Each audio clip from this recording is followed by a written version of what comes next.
Welcome to the Established Podcast. Conversations with founders, investors, and changemakers shaping the future. Each episode uncovers the stories and lessons driving today's innovation economy. Powered by Established, we spark innovation and build connections that matter through strategy, storytelling, events, community building, investment programs, and more. Now, let's dive in. Welcome to the Established Podcast, formerly the Startup of the Year podcast. I'm excited to have you here today. We talk to founders, builders, and change makers and find out how they became established. So that's what we're here all about with the new rebrand. Hopefully you found your way here. I'm your host, Frank Gruber. I'm the co-founder of Established, as well as the managing partner of Established Ventures. We're the team behind the Established Network and the Startup of the Year program and awards. Today, I'm joined by Shawn D. Nelson. He's the founder and CEO of a very cool company called Lovesac. It's the modular couch company that you've probably seen. He started in his parents' basement.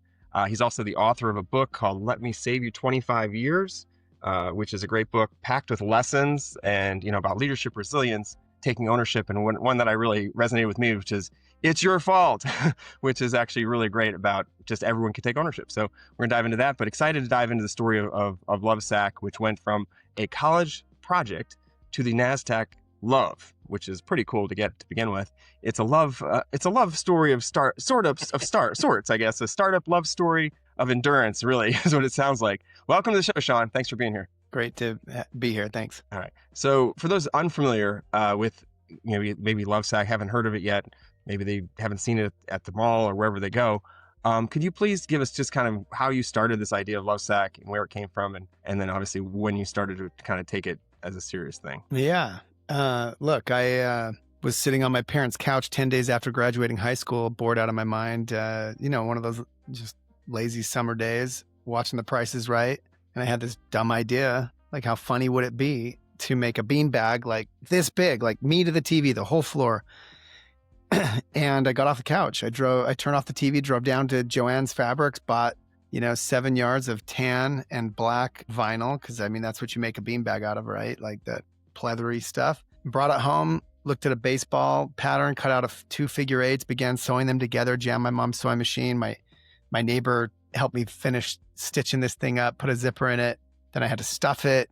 Spent 3 weeks trying to find, there weren't enough beanbag beads at Michael's possibly to fill this thing. So old blankets, packing peanuts, but it was those camping mattresses, like in my parents' basement, yellow foam with a bungee cord around them, chopped them up in strips, chopped them up into pieces. And that made this whole thing squishy like a pillow. It was very different than a beanbag. And the first Lovesac was born. It wasn't called a love. It wasn't called a Lovesac. I took it camping. Everywhere I took it, everybody, was like, oh my gosh, that's so cool. Finally, my neighbors, 3 years later, as I'm going to college, dragging this thing around to different events, they convinced me to make them one. If I'm going to make them one, I'm going to sell it to them. If I'm going to sell it to them, I'm going to start a business, needed a name. Hippie, beanbag, love, peace, hate, war, hippie bag, love sack, love bag, love sack. That sounded cool. Registered my business for $25 at the Utah State Tax Commission. And in 1998, Lovesac, the company, was born. It became my side hustle through college. When I graduated, we finally got a big order. We then opened our own store. We now have 300 Lovesac stores around the country. We mostly sell these really cool couches now called Sactionals. You've seen them on TV, maybe online. You can add to them, grow them, change them, rearrange them forever. Wash the fabrics. We've have the best-selling sectional design in the United States of America because of this cool invention called Sactionals, and it's propelled us to hundreds of millions in sales, been worth $1 billion on NASDAQ, depending on the market. And our ticker, of course, is LOVE, Love, which we're proud of. So it's come a long way in 27 years now. Yeah, and the whole story's in the book. Just going to start this thing, and my parents were, watching TV. Kind of came up with this idea, and here you are. That's an amazing story. And obviously lots of ups and downs. You were kind of a trailblazer in the direct to consumer as well, which I don't even think existed when you started doing this. I don't know if it did. I think you may have blazed the path there as well. Yeah. I like to say we were bootstrapping in college before I think the word bootstrapping was being used, like in entrepreneurial terms. This is like late 90s, early 2000s. We didn't have podcasts like this, videos to watch. We were making it up as we go. And it was at the time, it's not like we were the first people to start a business, but it's a lot easier today and harder, more crowded, but way more available opportunity and information. And so it's very strange trying to do that. You go to the library, like, how did you figure this out? Like that's like Dewey Decimal System kind of stuff at that point, right? Exactly. Yeah. Exactly. We were just making it out, you know? We were just making it up as we go. I was studying business in college, and believe it or not, those accounting courses came in handy when I had to reconcile my Amex charges in our first store on my futon in my parents' basement to our daily sales in QuickBooks. I mean, this is, we just, one thing after another, just kind of figured it out. I always was a big reader, actually. That's why I sit here in front of all these books that I love. And those were a mentor to me. And it's amazing. I mean, look, we made every mistake in the book. That's why the book I wrote, Let Me Save You 25 Years, the subtitle, Mistakes, Miracles, and Lessons from the Lovesac Story. I love to share all the stupid mistakes I made in hopes that maybe someone else can not make them. So I tried to write the book I wish I had when I was 18 or 21, but somehow we survived, and here we are. No, I think I found it really interesting the way you created it. And I love that you had photos. It was like almost like a walk down memory lane, probably for you as well. Yeah. I've been down that path. I didn't know your stories. Now I do. And it was great to see the photos and just kind of everything about kind of the ethos of how this became a company. I loved it. That was really great. Thank you. In the book, though, obviously there's 25 lessons. You talk about having no idea what you're doing and learning along the way, which is sometimes the best way to do it, as long as you don't get in any trouble doing it that way. And you can overcome it. But what's like the biggest lesson I'd say that you're like, oh gosh, if I had to boil it down, there's 25, years of lessons, but like, what's the one that you're like, wow, this is the one that I think really is probably the most important or biggest one we had to overcome? I mean, I always have to start with the first one in the book. Just do something. There are lots of entrepreneurs out there. I think, look, everyone is a creator. We're children of God, the ultimate creator. We have this capacity. We have ideas. What separates those who, achieve something, I think, is just that line. I got off the couch, drove down, bought some fabrics, sewed it up, finished it. And that led to everything that I just explained. And so I think you have to do something. And Shawn is in number 2 in the book, just do the next thing. I didn't know anything about business registration, insurance, corporate culture, materials, logistics, manufacturing, importing. It all comes if you just are willing to keep doing things and keep doing the next thing. And I know that sounds really dumb, but I like what you said. Sometimes being dumb. In fact, I try to stay dumb today a little bit, especially when I hear things like, oh, well, you can't do it that way because why not? Like that's how we came up with Sactionals, which has grown into the best-selling sectional in the United States, ongoing. We sold billions of dollars of this product because we were dumb enough. Thinking about that, as far as like trying to get somebody to build you the product, that you're the product first prototype of that, and going to multiple people, and they just kept building the old version of what a sectional might look like. You had to be hitting your head against the wall with that. It's like, yeah, I mean, that's a great story from the book. I think Shawnism associated was mind the expert. And, today I hire a lot of experts to work with me. They're fantastic. They know more than me. They're better than me in so many ways. At the same time, we have to be careful when experts tell us what can or can't be done. And in that case, we had this idea for this 2-piece sofa thing that you could, a seat and a side. The side can be the back or the arm. It's what led to Sactionals. And I took it to the furniture experts to manufacture the first ones for me based on our like crude prototypes because we didn't have the equipment to do it well. And they just told me no. In fact, they actually took my money, took my samples and drawings. I came back a couple weeks later when they called me in to show me the product, and they had made something different. They had made, a corner piece, middle piece, ottoman kind of sectional like you could buy anywhere since the 1950s. And I said, no, that's not what we gave you. Where's our thing? And they said, oh, that won't work. That's like, it'll be rickety. It won't hold together. It won't sit well. Because, they had serious expertise in manufacturing sofas. They knew what they were talking about. But we had to be dumb enough to be like, well, I think it could work. Like, why don't you just try? And they wouldn't do it. And so I had to, again, took it to another guy, another expert, paid him money to sample this, came back in 2 weeks. It blew my mind. He did the same thing to us. He had made a typical sectional and said, I said, where's the thing we left you? He said, oh, that'll never work. Try this. These will sell great in your stores. And I was like, what is going on? And so I finally had to go to Asia where they'll do whatever you want and get these made. And we evolved it from there. But it's tricky because I believe in experts. I believe in expertise. I believe in surrounding yourself with smart people. But that is the job of a founder, especially, is to discern between when to listen to the wisdom of experts and when to abjectly defy it. Yeah. And I wish I could tell you how to do that, but that's why you're paid the big bucks. Right. No, that's a really great point. And I mean, the same kind of stuff happens when you're trying to design anything, like you're trying to design a website or trying to create a new brand. You've got quote unquote experts that are helping you do that, and they've got a vision as well. It's hard to get your vision out of your head and explain it exactly the way you want it. And they've been trained a certain way, so they're almost like retraining. So I think it's really interesting. You jumped out and said, "Okay, I got to go find somebody else that's going to do this for me." One of the things you mentioned, you went to China to do that. I noticed you had some experience in going to China. Like that's not something that most people have experience doing, and I feel like you jumped into that really early on.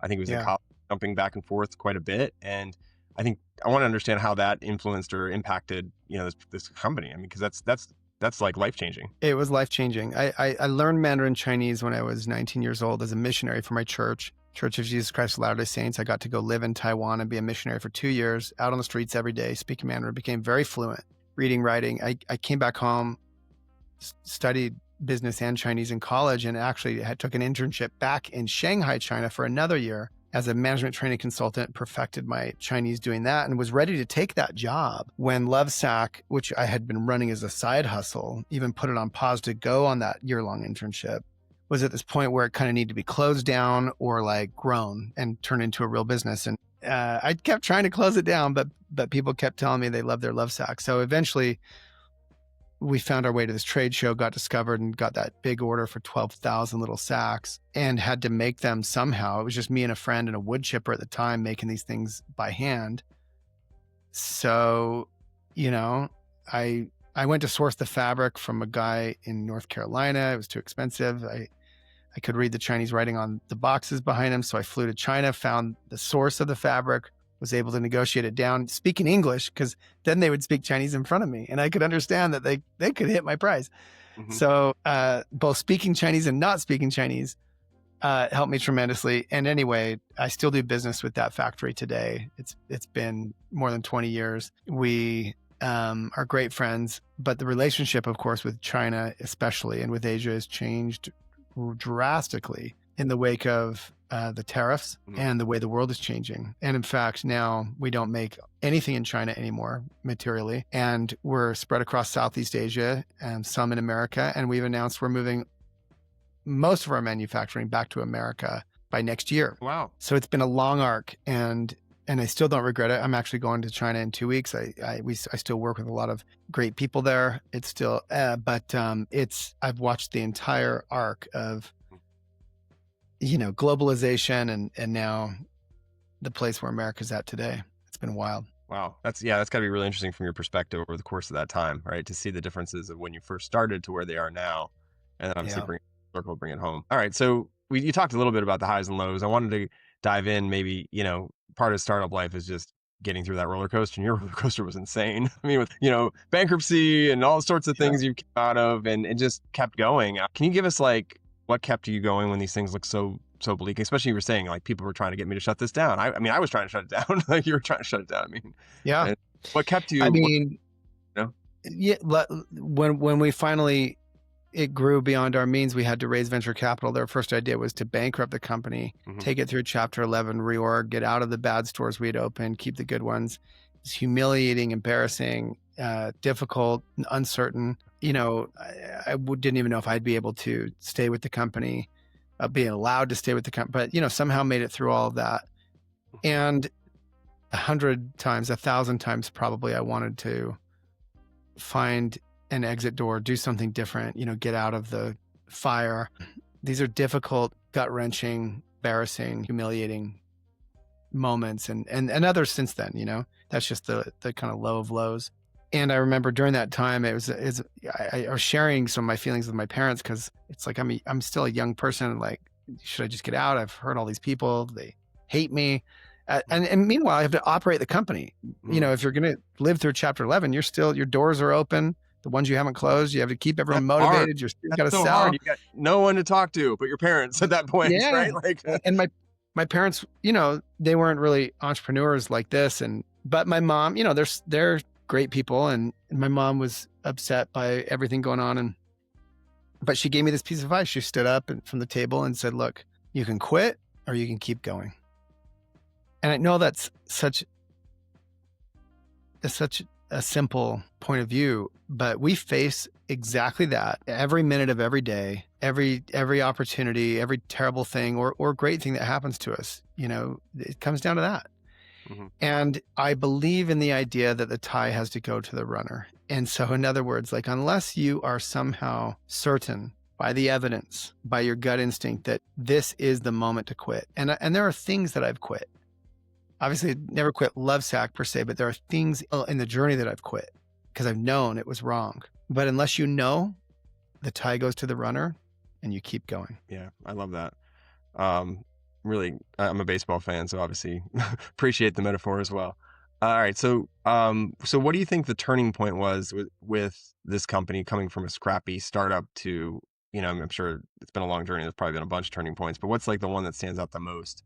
That kind of propelled you to keep going and obviously get it to the point where it went public? I mean, another turning point came around 2015 as we had a chain of like 60 little furniture stores that were doing fine, not lighting the world on fire, opening a few a year, you know, break even profitability. But, you know, we really needed it to do more to attract the kind of investment that would propel us to where we are today. And we observed what was going on. And this is a big piece of strategic advice, I guess, is really pay attention to the world as it's evolving.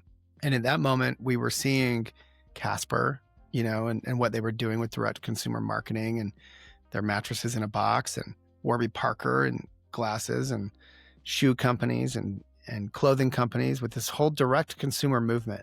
And here we were, this little retailer that at the time had rugs and lamps and bowls and baskets and decorative accessories and seasonal gifts, because that's kind of what you do in the furniture game when you're competing across the hall from West Elm or Pottery Barn or whatever. And we had hired people from those organizations that helped us do all that. And it was just again, barely profitable business. And we had these cool couches that were made for TV. They could grow and change and rearrange, but we had never put them on TV. We had never invested in marketing that way. We couldn't see a path to do it, but we had to make a bold move to jettison all the other crap that was hiding those couches, reinvent our stores around those clever couches, putting screens in the windows, doing some really innovative things to show what they could do, and, you know, blow some money on some TV ads and test them and see if they can't work, you know, and just to construct the ads, then to run the ads and test our way through. And as they penciled and they did work and they drove business in one market, expand that to more markets, expand that to the nation. And we kind of pivoted to become this direct consumer brand that looks and feels and smells like that, even though we were born a decade and a half before. And what's funny is, I think partially because we came up through these tougher times and had strong bones as a company, even before we really had that meteoric growth that 10x'd our sales, you know, between that time and today. We got to go public 2018, kind of in the middle of that run. We might be one of the only survivors of that entire direct consumer movement. So many of the companies that we saw raising ridiculous amounts of venture capital, private equity, blowing through hundreds of millions of dollars in marketing are now gone or on the rocks, being sold off. And Lovesac is strong and will compete and grow past $1 billion and beyond into new categories, because we were able to kind of break our teeth on those really hard years before and know how to run a profitable business. And, you know, even before it was so cool to go raise a boatload of money and blow through it. And I think those days are out of fashion now. And I'm really grateful that we never got. So while we adopted the playbook, we didn't adopt the culture, and we kept our culture alive, and it's still scrappy and hardworking and all the things that Lovesac is today. Yeah, that's really interesting for me, because I'm very familiar with like Zappos culture, and you guys seem to have a really interesting culture. So I wanted to talk about that, like including what you just talked about, right? So some of it was like things I mentioned, like earlier, but also like suffering forward. It's just like a really interesting analogy, how it's your fault. So let's talk about your culture and what you built there and how you preserved it as you scaled this business to a larger organization. I mean, culture is everything. What is a company except for that? It's a company of people. The word infers this. And I think business, big business, textbooks, the idea of the corporation makes us feel like it wants to be this faceless machine that can just churn out innovation or profits. But in the end, even the most faceless are still just a group of people that own the business, that operate the business. And so every business has a culture. Every organization has a culture. And the culture is a lot more than pizza parties or annual events. I mean, those things are cool, and we do those things at Lovesac, and that's a big piece of, keeping everyone going. But the culture is how you perform under pressure. The culture is how you deliver results. The culture, do you achieve or do you fall short? Do you regroup? Do you panic? Do you freak out? Do people scream at each other when they're under pressure, or do they stay calm and remain kind even while performing under extreme pressure? This is where the culture really matters. And this is, so culture is everything. And as a CEO or as a leader of any kind, you have to try to look, both as a human performing, trying to generate results, and as a leader trying to get a team to generate results, it all starts with self-awareness. Do you understand who you are, how you're perceived, and the effect you're having on those around you? Do you understand your own culture? Are you in touch with it? Are you in touch with the people? And so you just have to make an effort to do that. And I think if you start there, and it's tireless. I spend time in our showrooms. I work on the front lines. This keeps me in touch with those people. I DM with my own employees. We have 2,000 employees across the country. They know where to find me. They can slide into my DMs and tell me about their day or tell me about a customer. Customers DM me on Instagram. And I don't know that a lot of people are DMing with the CEO of a public company they bought a product from. I don't know that they're given that kind of access. I'm not trying to brag about that. I'm saying these are just ways that I stay in touch with my culture. And if you start there, then of course you have good intentions to build a good, strong, capable culture, and you do the things as you have the ideas to do them to achieve those ends, that's probably what you'll end up with. Yeah. And it's been a while, right? You didn't start your leadership style has probably changed over the course of that time, right? As well. Can you talk a little bit about that? For sure. I talk about it a lot in the book. I came up in the day, look, we had a lot of success very quickly, and then we had a lot of troubles.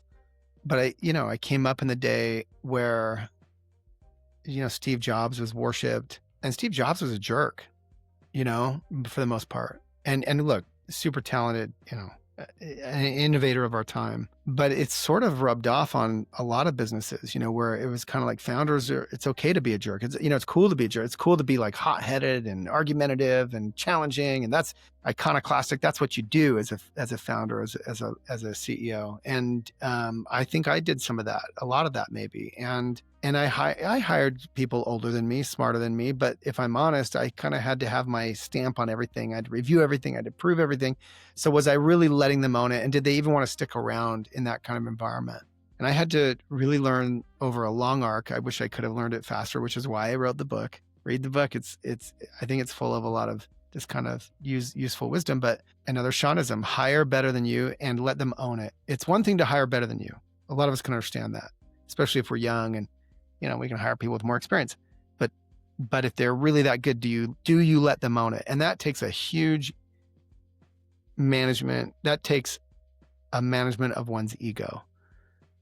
And look, to some that might come naturally. To me, it didn't. I had to really learn to, and by the way, it's ironic because these people are going to make you rich. These people are going to make you successful. These people are going to take your brand and make it great. And here you are mucking it all up. And this is a story I think a lot of people who have lived inside of any company can relate to. It's that founder guy, it's that owner guy is always mucking things up. It's so weird. It is weird. Because you also, to your defense, you were out there early, bloody fingers and all, probably sewing these things together, so I think that's where it's hard to switch it from like the I to the we, I think is the hardest part, right? Is like, now it's a we, and we're like, how do we we do this together because early on it was you.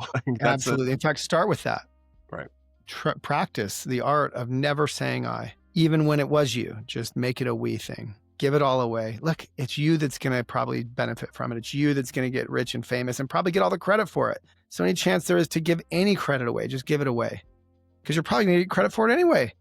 Because it's me who's in an article when Lovesac's quoted or whatever. But honestly, the sad part is like, it's my fantastic people that do all the work, that do great work. They know more than me. In my management team, I am like the weakest link. Honestly, these people have been raised from the best schools to the best corporations for decades to know what they do. And I've learned a lot of it along the way. I mean, I learned bits and pieces of it, but I'm not an expert in anything. So now they're all better than me. And I mean that totally sincerely. I'm not trying to be humble. It's a fact. But by the way, I have a role as well. And it comes back to driving innovation, comes back to my intuition for things. As a leader, I get to make the decisions. And, when they come up to the CEO, level, and that's my role. And I get to exercise that judgment. But the more I can stay out of the other stuff, or, I'm not saying I'm not engaged or involved. I'm just saying like, lean toward letting them own it. And it's amazing what great people can do. And then you have, instead of having you and a bunch of people, you have a culture.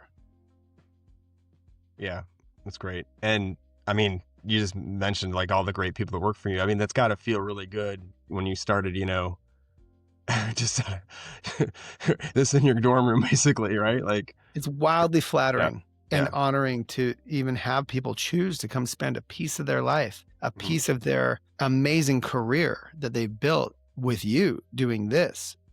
So if you're lucky enough to get to that level and afford those kind of people, and by the way, at every level you can afford, you're constantly bringing on great people, hopefully.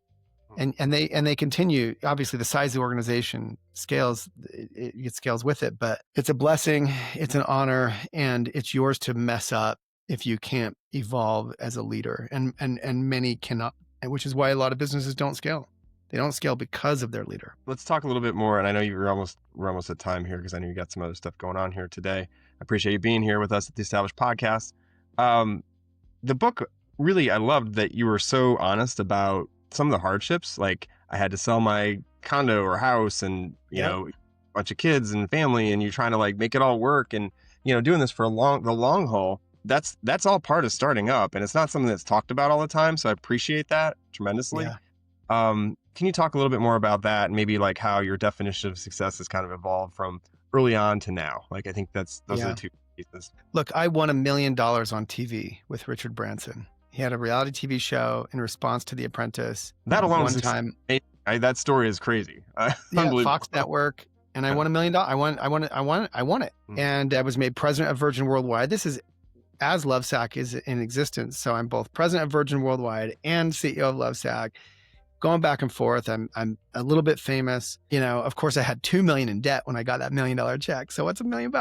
Paid down some debt, moved on, kept building the business, wrapped up with Virgin. So here I am, a little bit famous, Lovesac's ripping, early days. And I think I'm on this path to be another Richard Branson, have 250 businesses in my name by the time I'm, at the age I'm at now, which I think is about where Branson was when we filmed the show. And here I am running the same business I started out of high school.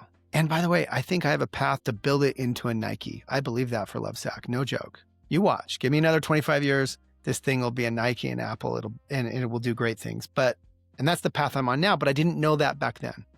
Right. I had a different idea of myself. And in between there are all those survival moments. That's why I wrote the book, for the chance to be super honest, for the chance to just put it out there in its rawest, ugliest form. Because you don't get a lot of that in the books we read. A lot of it just celebrates, talks about dark days, but I try to get really specific what it's like. I'm raising 4 kids on top of that. I'm trying to... That's a whole nother startup right there, too. To do all these things at once. Yeah. And I'm still doing it right now to this day. And I'm still not even, super rich or anything. I got all my stock still in Lovesac. I haven't taken a lot of chips off the table, and I'm doing fine. But my point is, enjoy the process, make yourself enjoy it, live your life, because it's your life happening to you right now. And one of the Shaunisms in the book, I harp on it. My people, with my own employees, they all quote this back to me: play along the way. Play along the way. Because if I hadn't, I'd wake up at 49 now and I would have missed it all for the stress and pressure of trying to keep this thing going. And I do think we have a shot at something great. I think we already have something great, but I'm still in the hunt. I intend to be in the hunt. I believe in work. I don't believe in retirement. I believe in building things. I have a lot of people carrying a lot of weight now, and I get to have more time to myself than I did. But I'm still threading that needle with my kids, with my family, with all of it. And I believe that's how it's supposed to be. I do have friends that have taken a bunch of money and now they live in Hawaii or whatever. But honestly, that can lead to its own forms of bad outcomes. And so I believe in what I'm doing. I believe in work. I'm grateful for the opportunity to continue to do it. And what a blessing to wake up every day surrounded by super capable people doing something that matters in the world. Because we're making stuff at Lovesac that's built to last a lifetime, can evolve with you as your life changes. We're changing the way people think about everything they buy because they bought this couch of all things.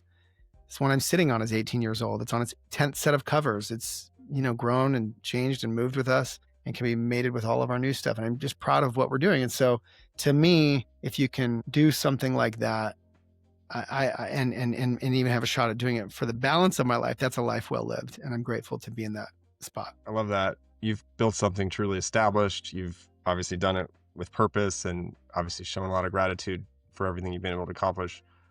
Thank you for being here today. I really appreciate it. Is there any last thoughts or anything on the horizon you want to share with our listeners about the book or just anything you're up to? And again, the book, for those not just joining, it's, let me save you 25 years, which I think he does. The mistakes, miracles, and lessons from the Lovesac story, which is a really good one, which has a lot of love in it. Yeah. So yeah, of course. Look, learn from my mistakes. Don't go make them all yourself. There's plenty of people like me that have shared them and if you're humble enough to even bother to read and learn from them, they're there for the taking.